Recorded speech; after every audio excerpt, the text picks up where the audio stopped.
শনিবার বিজেপি দিব্যাঙ্গ সেলের এক গুরুত্বপূর্ণ বৈঠক অনুষ্ঠিত হয়। আগরতলা কৃষ্ণনগর স্থিত প্রদেশ কার্যালয়ে আয়োজিত বৈঠকে সংগঠনের জেলা এবং মণ্ডল স্তরের সকল নেতৃত্ব উপস্থিত ছিলেন। এ বিষয়ে সংবাদ মাধ্যমের মুখোমুখি হয়ে দিব্যাঙ্গ সেলের প্রদেশ কমিটির আহ্বায়ক রাজীব ঘোষ জানান, নববর্ষ উপলক্ষে সকল কার্যকর্তাদের নিয়ে এই বৈঠক অনুষ্ঠিত হয়েছে, যেখানে দিব্যাঙ্গদের আগামী দিনের আর্থ সামাজিক উন্নয়নের লক্ষ্যে কি কি পদক্ষেপ গ্রহণ করা যায় সেই বিষয়বস্তু নিয়ে বিস্তারিত আলোচনা হয়েছে। সেই লক্ষ্যে আগামী দিনে কাজ করতে থাকবে সংগঠন।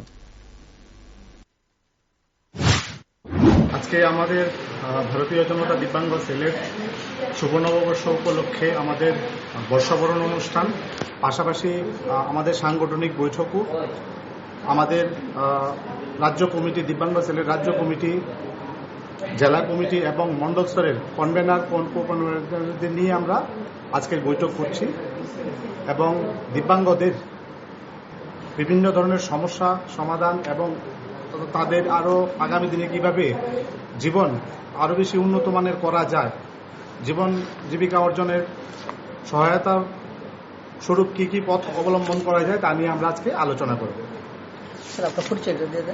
আমি রাজীব ঘোষ, বিজেপি দিব্যাঙ্গজন সেল ত্রিপুরা প্রদেশ কমিটির আহ্বায়ক।